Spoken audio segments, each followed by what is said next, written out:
Hello, everyone. Welcome to Baseball Chat. The other day I was thinking about Brian Cashman. I wonder what Benji thinks. Let's give him a call.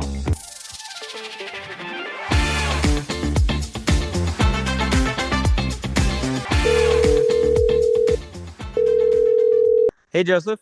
Benji, what do you think about the New York Yankees general manager, Brian Cashman? How much time you got here tonight? Because you know me, I'll talk about Cashman all day if I need to. This year was the straw that broke the camel's back.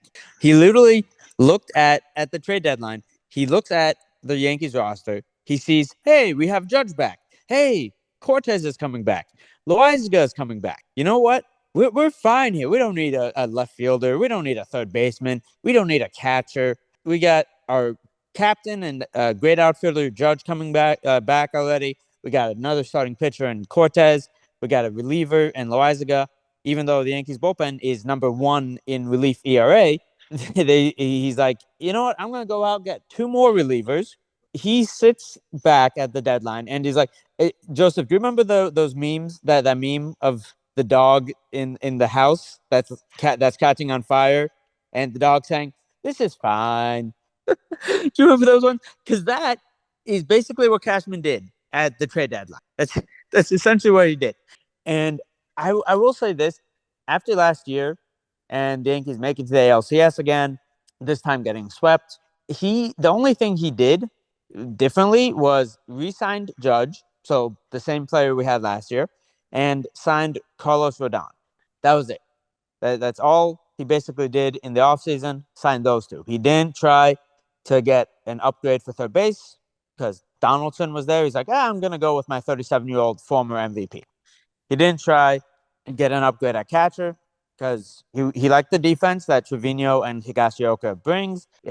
Offensively, not great, but he did like the defense that they bring. So he was fine with that. First base, Rizzo, still very good, but unfortunately injuries, and, he's 34, 35 now. He didn't try for an upgrade there. Torres definitely needs to be, I think, the DH instead. And he didn't try for an upgrade at second base. His upgrade was basically, we're going to rely on this 20-year-old shortstop, Anthony Volpe, to save the team and take them to the World Series. But this has been going on for the longest time, where Cashman sees the team, he sees what areas need to be replenished or need to be fixed, and just the only thing he tries to do is get stopgap to fix them. Last year, they traded for Andrew Benintendi, 2-month rental, and they weren't able to resign him. He would have been a great left fielder for the Yankees this year, but they weren't able to resign him. And again, they got him for 2 months. I forget who they traded for him. I think it was either Clint Frazier because Andujar went to the Pirates. That's another thing. The Yankees will keep their high-level prospects for years, waste their career in AAA, or bring them up, and then if they don't want to use them, not trade them when they have the highest value. So they get basically peanuts in return. And Duhar, they didn't get much for him. They really didn't get much for Clint Frazier either. They've got a guy sitting in the minors in AAA, Estevan Florial, who could be a great help somewhere else. If the Yankees don't want to bring him up, he could be a great help somewhere else. But they keep him down in the minors for no good reason. And that's Cashman is probably looking around the league thinking, okay, where's my 37-year-old former Gold Glove winner, former Cy Young Award winner, former MVP? Where's he at? I want the 37-year-old, the 38-year-old, the 39-year-old. I want those guys. I want the experience, even though, and he does somehow get credit for the 3 World Series wins back to back from 98 to 2000. I will never give him credit for that. As a fan, I cannot give him credit for that. When I was a kid, I was like, oh, Brian Cashman is amazing GM. As I'm growing up now, and over the past few years, you're thinking, how does this man still have his job? What has he done? And the fact that Hal decided to give him an extension, they decided to re-sign him this past offseason, was mind-boggling. How does this man still have his job? Because from 98 to 2000, the only thing he did, I thought it was 2, he did 3 things from 98 to 2000. He signed Orlando Hernandez, affectionately known as El Duque, who was a very good starting pitcher for the Yankees, helped them out a lot in those World Series wins. He signed him. They traded for Roger Clemens, who I think would have retired, but he started taking steroids and started throwing as fast as he did back in like 1985, 1986. So he was still pitching well. And he traded for David Just. Three guys. That's it. That's all he did to ensure the Yankees kept winning rings. Because, Posada was there, Mo was there, Jeter was there, Bernie was there, Pettit was there, Tino Martinez was there, Scott Brocious was there. They had Joe Girardi as the backup catcher to Posada. They had John Wetland in '96, so before Cashman got there. They also had Jimmy Key, very underrated pitcher. And I already mentioned David Wells, who Cashman traded. They had David Cohn, who was there before Cashman got there. So all of these players were there before Cashman got there. The biggest names, I will say this, he signed maybe five guys, signed or traded for five guys that helped six guys that helped the Yankees win the World Series in 2009. He got Hideki Matsui from Japan, who was the World Series MVP in 2009 after his 6 RBI performance in Game 6. He got A-Rod, who finally had a great postseason performance in 2009. Not a great World Series, but overall, ALDS, ALCS, he helped us get to the World Series. He took Johnny Damon from Boston, and one of the few players who won a ring with the Yankees and the Red Sox. Haven't been too many. And he in the 2009 offseason, he signed CC Sabathia, AJ Burnett, and Mark Teixeira. And there was another. Okay, I missed one guy. He did sign Nick Swisher, who went to the All-Star game with the Yankees the year after, brought so much life to the clubhouse. This guy, I remember watching him whenever the Yankees would walk off, him and AJ Burnett would throw pies at the guy who walked it off. Always with like whipped cream or shaving cream. I'm not sure which one, but they would throw pies in their face. It was just such a magical time back in 2009 when Cashman did that. But since then, he has just continuously signed and traded for players who are way, way past their prime or who immediately get to New York and start either they're injured or they had one good season like the year or two prior and he's like, you know what? I'm gonna get him. He's gonna do well in New York, even though he doesn't do well in big market cities. He does well in small market cities. Kind of like AJ Burnett. AJ Burnett did well his first year. After that, not so much. Joseph, you there? You following me? Yeah. I'm here. So would you say top five GM of all time? I'm sorry, maybe top three. If we're talking, if the top three means the bottom three, then yes. If we're doing opposite that, I cannot. He opened the checkbook once and it worked once in 25 years.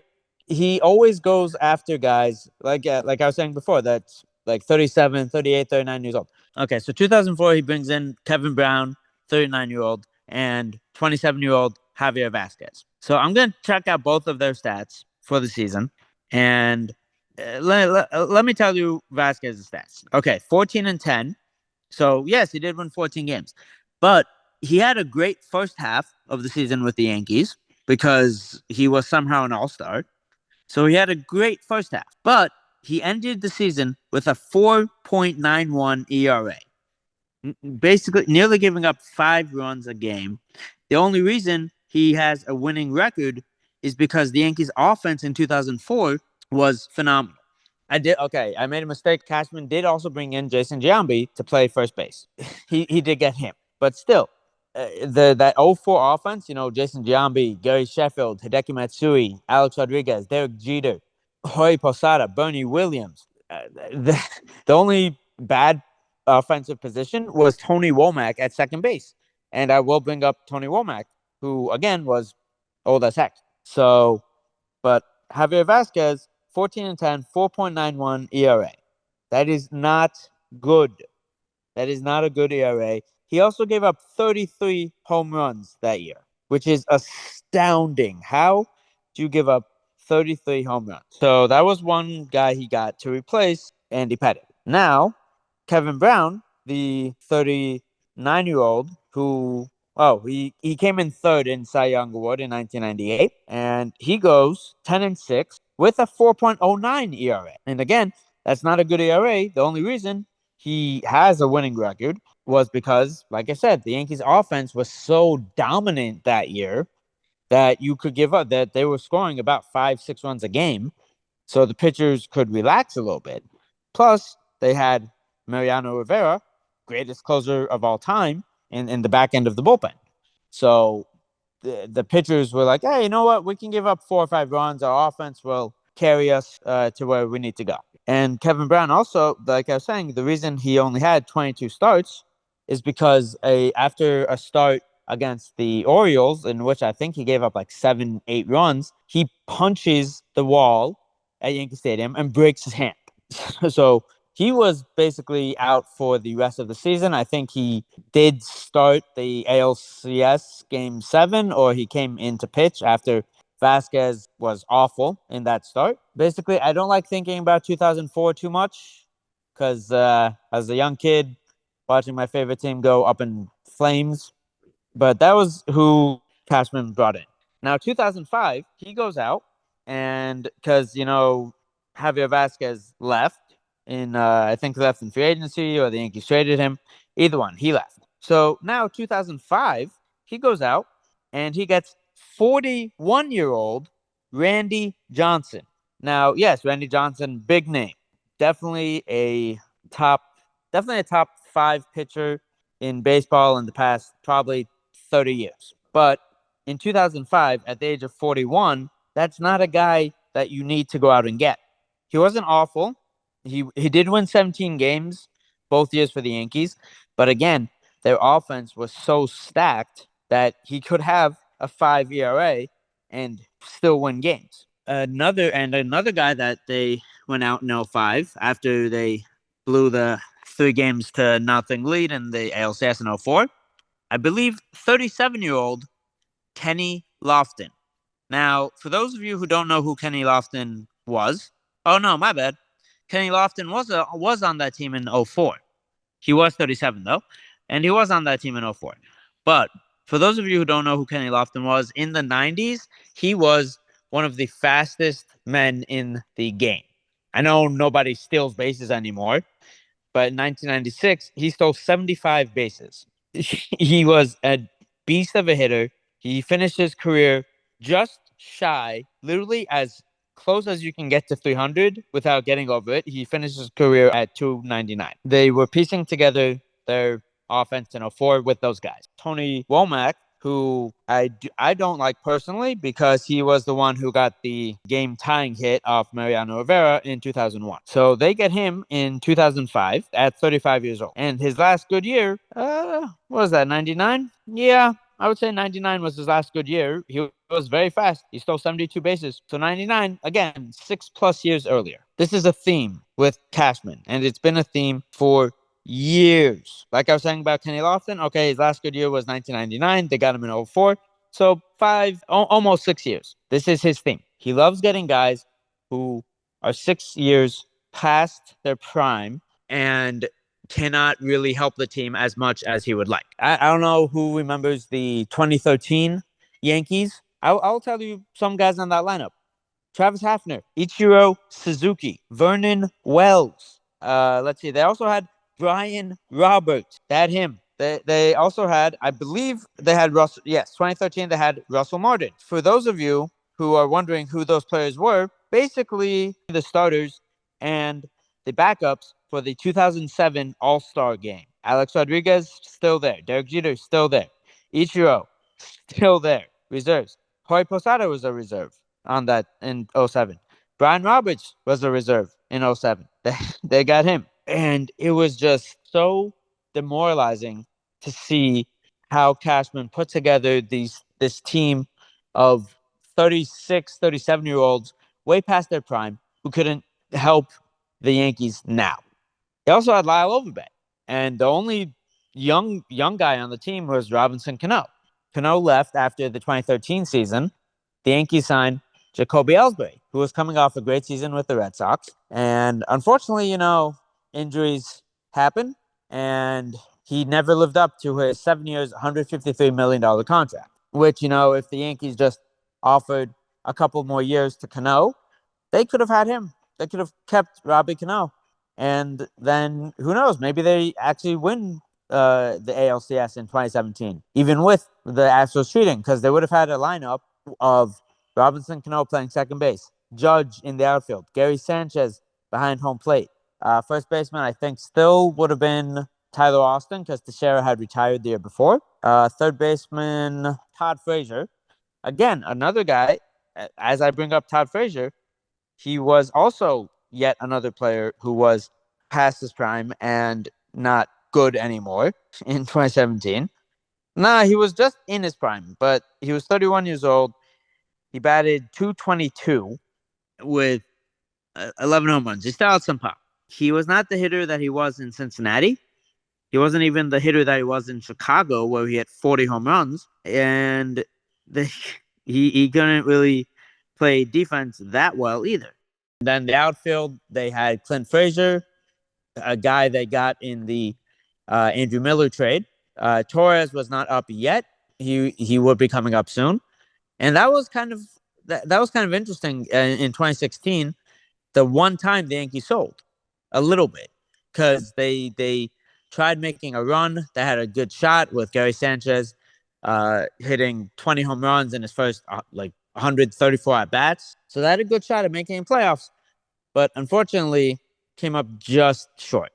And 2017 was probably the last time that I thought, hey, you know what? This is a great young team. They have great energy. They have very good pitching with CC still there, clinging on. Masahiro Tanaka, for those of you who don't remember Masahiro Tanaka, very, very underrated pitcher. One of the best postseason pitchers in I'm not gonna say baseball history, but definitely in the past 25 years, one of the best postseason pitchers. And Cashman, a few years after that, he decides, you know what, Tanaka, we're not gonna give you more money. You can leave. The difference between Hal and George Steinbrenner, rest in peace, passed away 2010, and I think he's definitely turning in his grave, seeing what his son and Cashman has done to this once great franchise. They're all about. I remember a few years after that, they're like, "Oh, we have to get under the luxury sales tax, which I think was 197 million." And I'm thinking, you're the Yankees. You're worth $5.5 billion. Just go over it a little bit. Sign the players you want. That's it. But they didn't want to. And another thing, they did get Carlos Beltran in 2014. You know when they could have had him? 2006, when he was coming into his prime. 2006, they could have had Carlos Beltran, but they still had Bernie Williams in center field. And the Yankees didn't want to jeopardize that. Guess what happens after 06? Bernie Williams retires.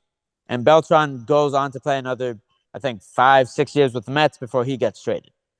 But the Mets traded him to get Noah Syndergaard and Travis d'Arnaud, guys, and R.A. Dickey. R.A. Dickey won a Cy Young with the Mets. Syndergaard started a World Series with the Mets in 2015. d'Arnaud wasn't great with the Mets. I'll say that. But that's the difference between the GMs, between Cashman and I think it was Sandy Alderson at the time. The difference is Cashman wants guys who used to be good that he thinks will help them now instead of, you know what, taking a little bit of a season off, trying to get to 500 and not preparing for the future. Because they say they want to prepare for the future. That's why they didn't sign Francisco Lindor, Carlos Correa, Trey Turner, Javier Baez. They didn't sign those guys because they're like, hey, you know what? We have Anthony Volpe down in the minors. We have Trey Sweeney down in the minors, another shortstop. We have Oswald Peraza, another shortstop, third baseman. I think can also play second. We have Oswaldo Cabrera, can play anywhere, basically. I think he's played all three outfield positions at this point. He's played second, third, and short. My thought process on that is, okay, you have 4 youngsters who can play shortstop. Why not one of them play shortstop? Unless they're all going to play second, third in the outfield, you trade one of them and get some actual talent back that will help for the future.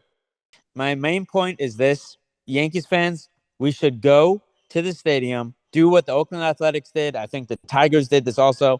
Go to the stadium, yell, sell the team, fire Cashman. Cashman should have been fired a long time ago. Joseph, you with me on this one? Yes, Benji, I'm with you 100%. Brian Cashman is your favorite general manager, period. Seriously?